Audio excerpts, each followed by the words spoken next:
Canviant de tema perquè fins aquest diumenge Fira de Barcelona acull el Saló de l'Ensenyament, que aquest any arriba a la seva 25a edició. Com sabeu, està dirigit a tots aquells alumnes que quan acaben els estudis secundaris obligatoris han de decidir el seu futur acadèmic i es veuen abocats a escollir i fer la que segurament és la seva primera gran decisió a la vida. A la zona de les butaques del Vespre 2 hi tenim el Jordi Vila, que ha estudiat el tema. Jordi, endavant. Doncs mira, estrenant aquesta Saló de les Butaques, podem dir que al Saló de l'Ensenyament hi ha representats 150 cursos d'FP de totes les famílies professionals i també les opcions d'FP dual, un sistema que dona l'oportunitat de completar els estudis en pràctiques remunerades a les empreses. També es constata que l'FP guanya terreny al batxillerat com a opció professional i fins al diumenge al Saló d'Ensenyament els estudiants podran trobar també oferta educativa universitària, postuniversitària, d'emprenedoria i d'idiomes. En aquest sentit, Xavi, cal dir que l'alemany, el xinès i el portuguès són els idiomes més demandats. Doncs nosaltres volem aquí introduir-nos i volem convertir això en un saló en què ens expliquin, una orientadora ens expliqui què hem de fer o què han de fer els nois quan acaben aquest estudi secundari. És Núria Valldoriola, que és mestra de primària, psicopedagoga, directora de l'Institut Torre Roja de Viladecans i des del 2000 orientadora acadèmica, també consultora de la UOC. Què ens haurien de preguntar? Què s'hauria de preguntar un alumne d'ESO, que estigui acabant l'ESO, per afrontar el seu futur professional? Clar, la pregunta que s'ha de fer a l'alumne és important, perquè és la definitiva, la que després ja prendrà la decisió. Però també ens hem de fer preguntes des dels propis departaments i des dels propis instituts. És molt important la decisió que han de prendre aquests nois, llavors no pot ser una decisió que es prengui de sobte. Igual que qualsevol aprenentatge, que requereix un temps i un procés que és lent per anar consolidant, el mateix és en el moment de prendre la decisió. Una orientadora o un orientador d'un centre educatiu el que ha d'intentar és que aquest alumne vagi consolidant aquests coneixements o aquestes qüestions, que vagi fent un autoconeixement propi, un tema de l'autoestima, els interessos que té, les aptituds per les que està ell més adreçades i aleshores finalment que sàpiga prendre la decisió. Tanmateix és la primera decisió, com molt bé ha dit abans el Xavi, és la primera decisió a la seva vida que prendran i és una decisió en la que han de ser molt proactius perquè no són els pares que han de decidir, són ells i per tant tenen molts dubtes i realment és un moment molt difícil. Tot el tema dels orientadors en els centres hem de mirar d'acompanyar-los en aquest procés perquè la decisió sigui la millor que es pugui prendre. La millor possible. Jordi, tu has estat al Saló de l'Ensenyament i em sembla que ens has preparat un treball. Bé, al Saló de l'Ensenyament no, he estat a un institut, un institut de Terrassa, però hi ha un molt link amb el Saló de l'Ensenyament perquè aquest institut de Terrassa fa 25 anys que està en marxa, igual que el Saló de l'Ensenyament, i hem parlat, hem volgut saber com estan vivint l'experiència de tria del seu futur professional, alumnes de secundària i també algun alumne de batxillerat, i aquest és el resultat. Sí, doncs jo escolliré un cicle de comerç i màrqueting, donat que primer m'agrada, i després veig amb les capacitats necessàries com per ser comercial. Tenim mesures de matemàtiques que fer. A l'Institut Santa Eulàlia de Terrassa, els alumnes que acaben l'ESO poden triar entre batxillerat o la formació professional, que a Catalunya cada vegada té més acceptació. 4 de cada 10 alumnes, com el Salvador, aposten per l'FP, una opció amb menys risc d'atur. Des d'aquí de l'escola ens han fet treballar molt en presentacions, en entrevistes, etc. Llavors he vist clarament que la meva vocació era l'expressió oral. Llavors això m'ha fet pensar en quines feines realment es necessita una intel·ligència d'aquesta classe. I el comerç és una cosa que la tinc a casa, mon pare també és comercial, i no se'm dona malament. Gairebé la meitat dels alumnes que opta pel batxillerat tria el científic i tecnològic. És el cas de l'Ikram, que des de petita tenia clara la seva opció.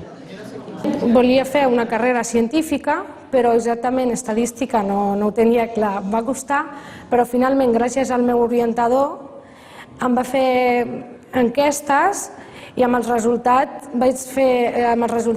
va donar unes professions que vaig investigar sobre elles i he triat aquesta d'estadística aplicada.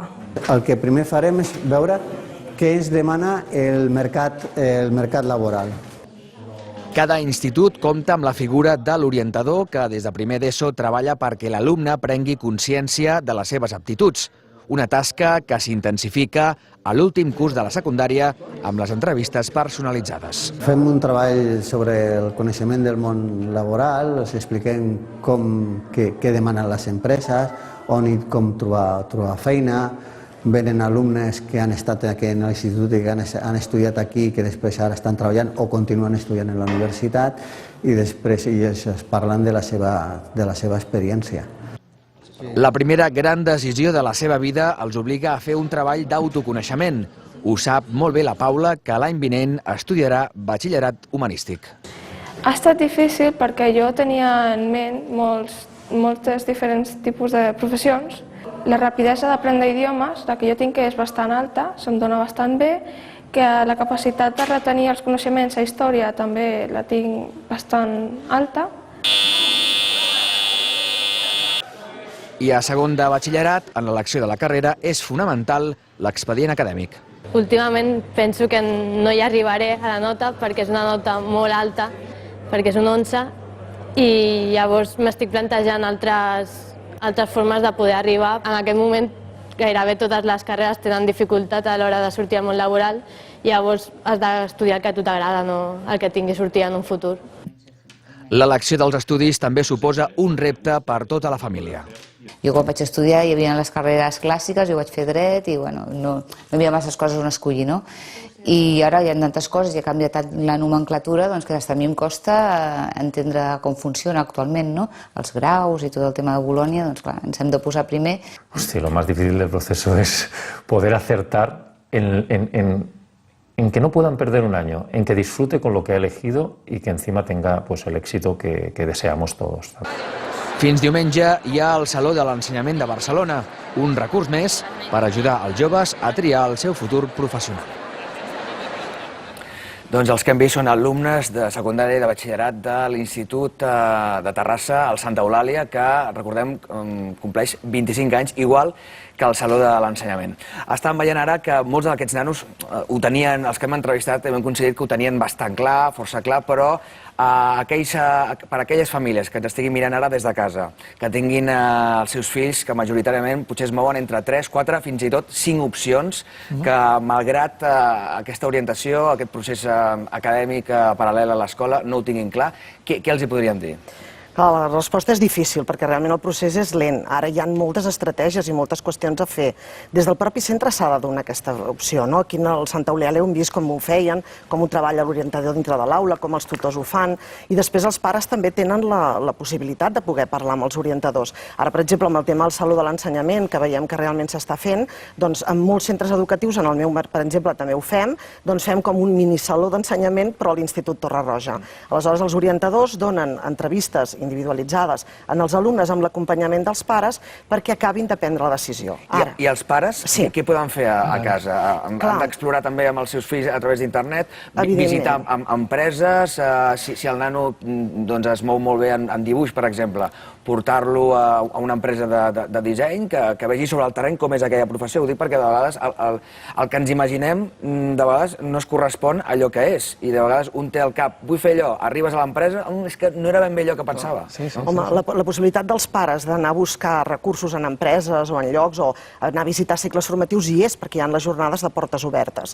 Tots els instituts obrim les portes que oferim als nostres cicles formatius, als batxillerats, les diferents formacions. Les universitats també ho fan. És el moment oportú per anar a veure i explicar i escoltar el que expliquen el bo i millor de cada un dels entorns. Ara bé, això ho poden fer els pares, però sobretot és el centre educatiu qui ha de fer aquestes xerrades. L'orientació no només es fa des del propi institut. Núria, perdona, i vosaltres, tu, en aquest cas d'orientador, què fas? Parles amb els pares de com veus l'alumne? Cap on entraries? A veure, en principi sí, es fa. Primer un procés en el propi alumne, en el que tu passes test, proves, qüestionaris, tens també inclús assessorament d'altres empreses que poden ser privades i que fins i tot tenen un cost en els que ho fan. A mi em fas fer un test fem un test i un qüestionari. A mi m'agrada pintura, m'agrada no sé què i tal. I aleshores, a partir d'aquí surt una mica el perfil professional. A través d'això, evidentment, no t'hi pots quedar només. És un tema també d'autoconeixement, de personalitat, es passen moltes proves i qüestionaris. En tot això es fa una entrevista individualitzada amb l'alumne i moltes vegades amb l'acompanyament de la família. Correcte. I és on comencem a prendre les primeres decisions. Aquestes decisions no només tenen a veure amb l'aptitud o amb la qualitat de l'alumne, sinó també amb l'expectativa de futur, La situació social de la família és molt important, no pot generar expectatives que després aquella família no pugui acompanyar. I Això és molt important, que aquest procés d'orientació no és només a quart d'ESO, sinó que és un procés que dura des de primer, no? Clar, evidentment, com he dit abans, és un procés lent i que cal consolidar. Per tant, l'alumne arriba a quart i no li pots dir, i ara què vols fer? S'emportaria un ensurt. Has d'anar-ho treballant. Sobretot a tercer, per exemple, que és quan comencen a prendre aquesta primera decisió sobre quin itinerari han de fer a quart. Aquí han de començar a veure ja quin és... I si no ho tenen clar? Home, normalment... No heu trobat molts alumnes, un percentatge alt d'alumnes que han escollit aquesta branca i resulta que al final acaben... Sí. El que fem és llavors buscar el primer òptim, aquell en el que menys portes et tanquis. Si no ho tens clar i tens una bona competència, fes unes especialitats o fes un itinerari en el que després puguis optar a més qüestions.